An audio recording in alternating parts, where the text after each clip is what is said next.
Okay, let's ask our resident super spy here, Malcolm. Welcome. Bonjour, my friend.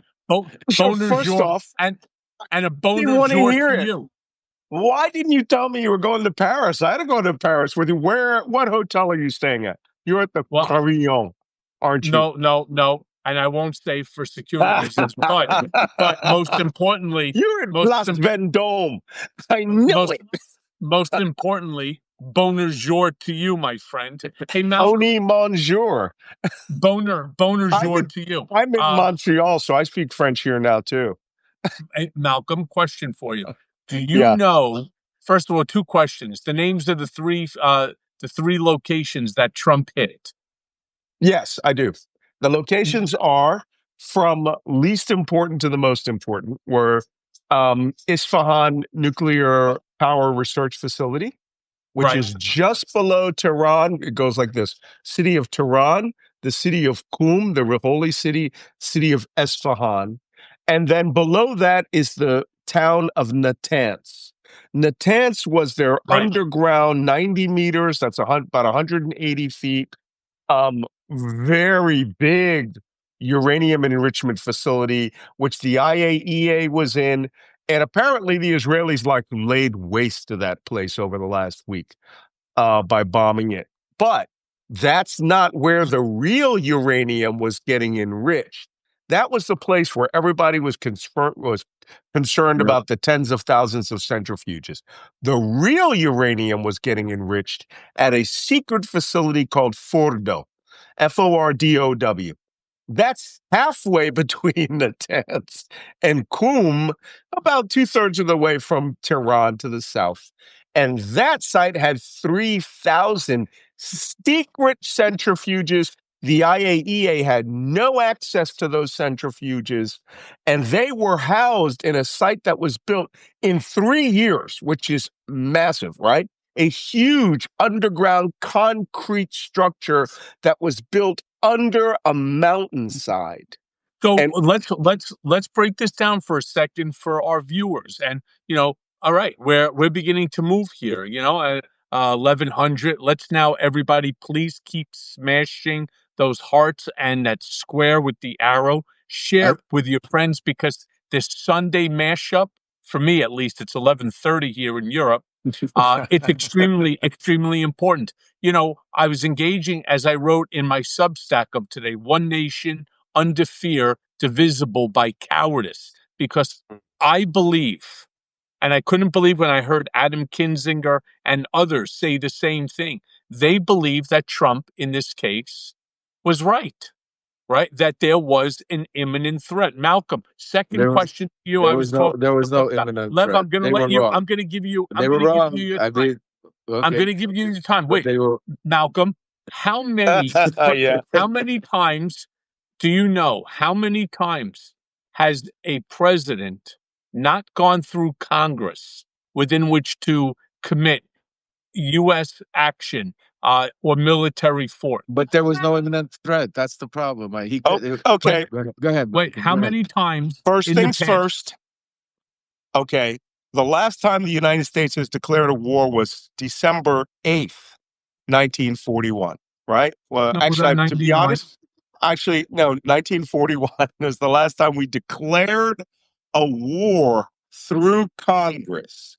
Ever since the War Powers Act has been in place, where the president may take action on an urgent military operation, but within 48 hours, he must brief and notify Congress of the details of that action. And then he's on a 60-day. Not 90 days. Is it 90 days? It might be 90 days. I thought it was a 60-day ticking clock where he must 90 days. 90 days, where he must gain approval for that. So right after 9/11, George W. Bush got it the next day. Right? He took action. He deployed military forces, did the secret, Ranger jump on Kandahar, sent special forces and CIA forces all over the world. By the way, you are right. I'm looking it up as we speak. It is 60, not 60 days. Malcolm's always right. I'm never always right, buddy. But I'm good right at some things. So but Bush did the right thing. He took it all to Congress. He went right to the Gang of Eight, right? The Intelligence Committee of the Senate and the House, and explained to them what was happening at the top secret code word special access program level. And everybody was like, yeah, go kick their ass, They brought it up to committee brought it up to Congress, authorization given with only one person dissenting. I can't remember the name of the congresswoman, but which is how we got led into Iraq and Afghanistan. The problem was it was so broad, killed terrorists, that it went for almost 30 years, right? Now we are no longer operating on the authorization of use of force against international Islamic terrorism since 2001. We're not operating on that. Trump's attack is a new animal. So right now, I understand he didn't brief the Democrats. He was like, no, I'm not going to brief the Democrats. I'm only going to tell the Republicans only after the aircraft had struck, which you want to be prissy about it is a violation. You have to tell them of imminent enemy action that he had 12, 14 hours. What was the imminent threat, Malcolm? He would have to explain that to the Senate and House Intelligence Committee. The imminent threat is he would have to go in and say, I have received hard intelligence from Israel or whoever that Iran had moved their nuclear bomb components and had started the assembly of atomic bombs. Where did he get that information from? Israel. From the Russians? Bibi Netanyahu. But if he had done that quietly, and I'm seeing now on Twitter, left and right, you can't tell Democrats anything. They would have warned Iran an attack comes in. That's dirty, nasty, underhanded. I'll slap a motherfucker. You say something like that to me. Really? We're going to have a fight. Yeah. Right? Because you're talking about the honor of the people of the United States. But we also have the right to be fully informed and have our representatives informed. Trump doesn't give a fuck about that. 100%. All right? Look, while Trump is out there pounding his chest, and I believe that he has the power under Article 2 to do what he did. But I want to remind all of our listeners, I want to remind everyone, including Lev here, that power is not absolute. Right. It was never meant to be. And the answer, by the way, to the question that I was asking, how many times has a president acted over the course of this country's history? How many times have they acted without congressional approval? 125 documented times. 125 times. I looked it up. You can Google it yourself. 125 times. You say to yourself, okay. But that doesn't make it okay. Just tell you. That doesn't make it okay. I'm saying it doesn't make it okay just because they did. What Trump did, he did. 125 times. As Malcolm said, the last time that Congress declared war was World War II. But to Lev's point, here's where the system starts to break down. Because while Trump is out there pounding his chest and telling the Iranian civilians to get out of Tehran, Congress is missing in action. All right. This is the time when you have people like Representatives Thomas Massie and Representative Ro Connor. Mm-hmm. When you have two folks like that, a rare moment of bipartisan clarity in this sea of dysfunction, they're stepping into the breach. And they're saying that we're about or possibly about to send American troops into another Middle East war. And if that's the case, Congress must debate it. They must vote on it. And they must own that decision, which is exactly what the founding fathers intended. It would be great if we didn't have a Politburo instead of a Congress. What we have is a Soviet-style Politburo. There is no Congress outside of the Democratic Party right now. The Republicans are a rubber stamp, and whatever Trump says is law. And they won't debate it. They won't even bring this up. Did you see how he went after Massie? Did you see? No, I didn't. I missed that. Oh my God, you Of guys gotta course, go he's take like, a look. you He know what? torched There's him. another guy. There's another guy who can defect right now I and mean, help we've been talking about restore balance. we know what the problem is. There's nobody in the leadership and the Democrats to take control of the situation and Okay, start bringing it together. We're right back and at the same that, place where we started from. I mean, by the this is way, where and that is the and Lev, you just basically told people what my Substack post of tomorrow is going to be about. This is the time that the Democrats need to force the Republicans to the table, and Yeah. it can't be done. You need somebody who is able to bring two parties together. I don't care. There is a way to bring the parties together because we are talking about a group of people. And I'm going to ask Malcolm, who knows more about this, Lev, than you and I, that what he's forgotten more than we know about it. This is Probably. a theocracy. I'm serious. This is a theocracy that's predicated on the complete and total annihilation of Israel, other Mhm. Middle Eastern countries as well, and of course, the United States of America. Every president, as I said before, from Bush to Obama, right, to Biden, back to Trump in the first term, now to the second, every president in my history, in my entire life's history, have all said the exact same thing, that under no circumstance can Iran become nuclear. It is I not agree. a threat No, but only to Israel. It is not a threat only to the Middle East or to America. It is a threat to all of humanity. and you know what? I agree with that 100%. Way but back in 1987, but when this was fledgling Iranian. But here's the thing: if Trump is going to go through with that, show us the evidence. Bring it up. Show us. Right. Convince the American public they were within days of having a viable atomic bomb. And here's the kicker: they may have a viable atomic bomb.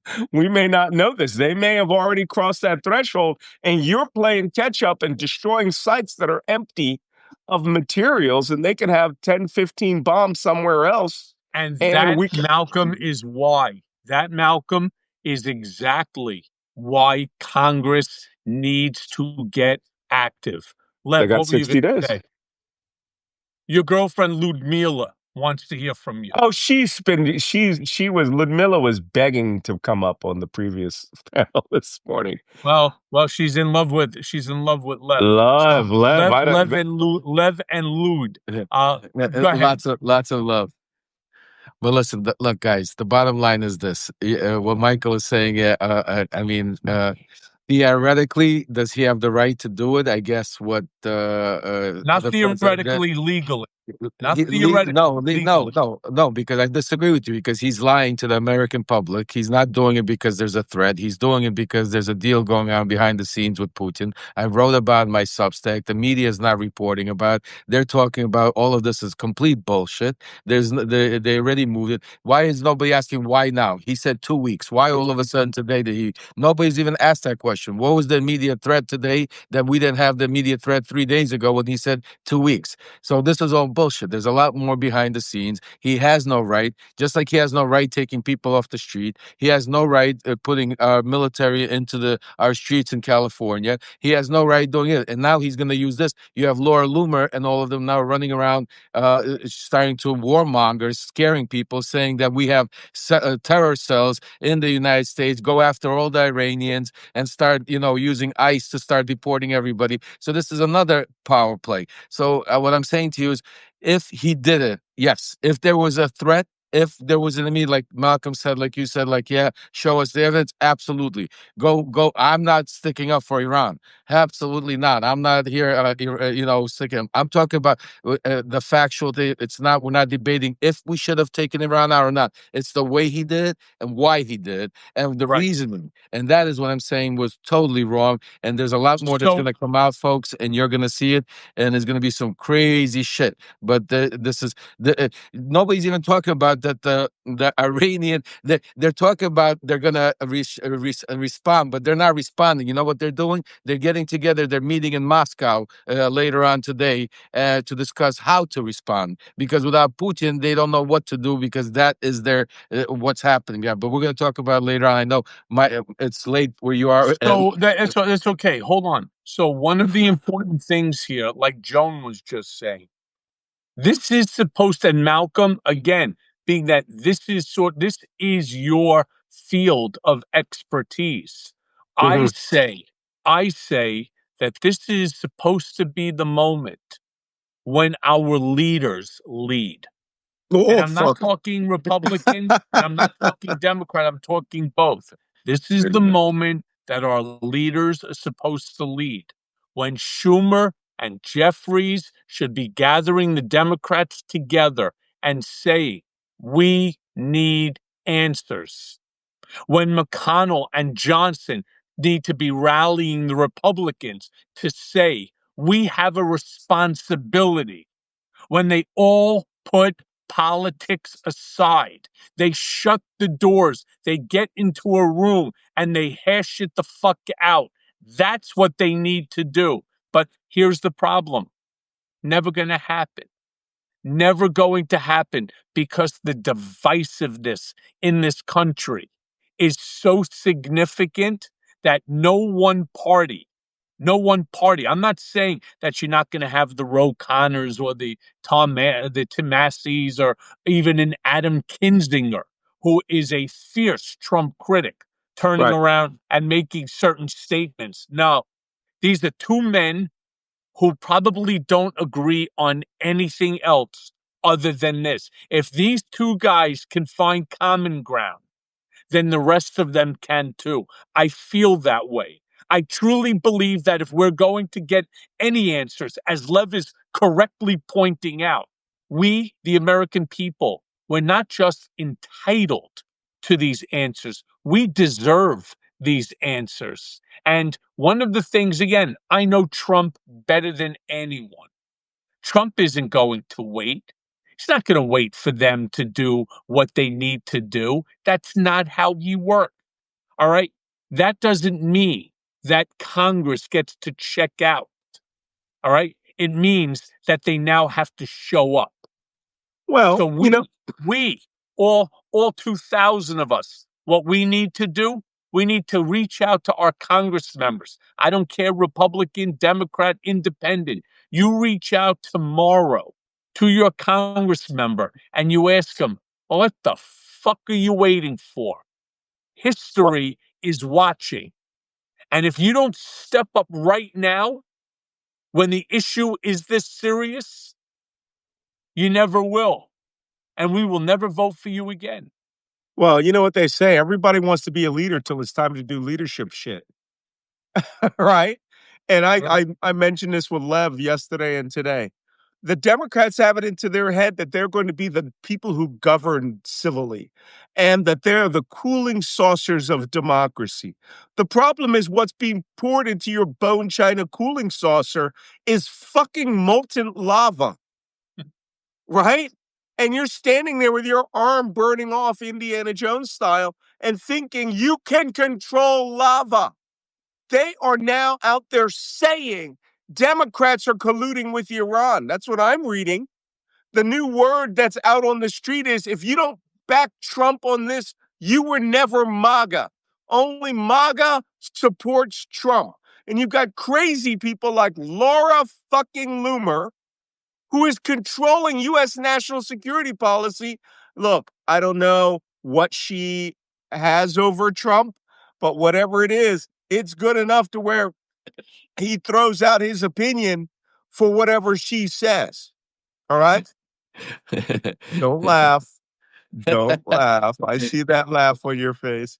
There ain't no hoochie in the world that's that good. But apparently, enough to fire the director of NSA and the deputy director and to get rid of the entire National Security Council staff. All I'm saying is this: whatever is happening here, the Democrats, you know what's going to happen tomorrow. There's going to be a shitload of them that go, "Oh, this is the greatest thing. I want to support the Israel lobby." blah, blah, blah. And they'll say, we shouldn't ask any questions.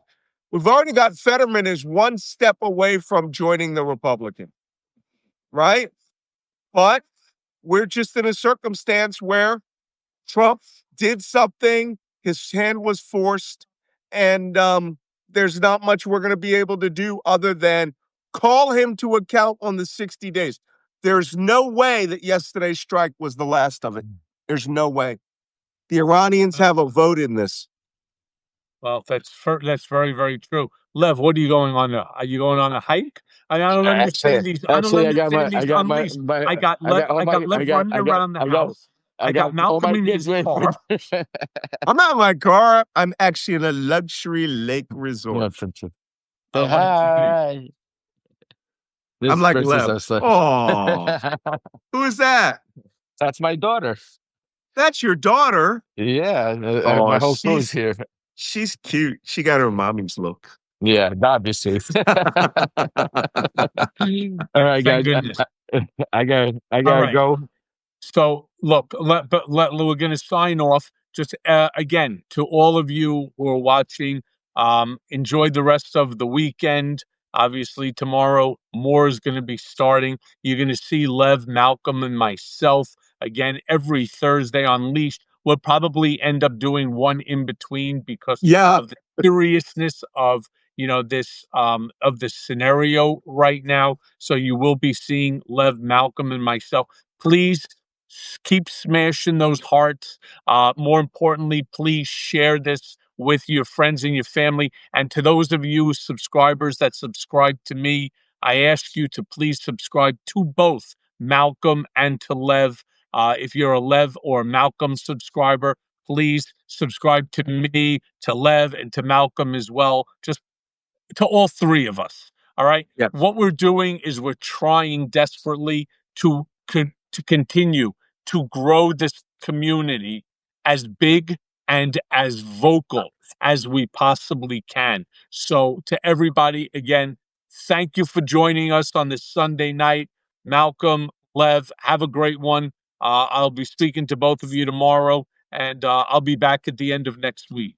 Okay, stay safe in Paris over there, Michael. Oh yeah, yeah. Stay safe. I know you probably have dinner reserved at the Du Margot, and you're probably going to go down to all these great restaurants. I feel terrible. You have to endure Paris. You know what? Every restaurant in Paris is delicious. The food I know is off the chart. Yeah, that is definitely. You're making me jealous, and so I'm going to say to all a fair night. Actually, stay tuned. I might have some breaking news later. I haven't been anywhere in literally in 8 years. You know, it was a big, it's a big important birthday. Okay. Go out for an aperitif right now. Bye bye. Good night, everybody. Good night. Good night, everybody. Thank you.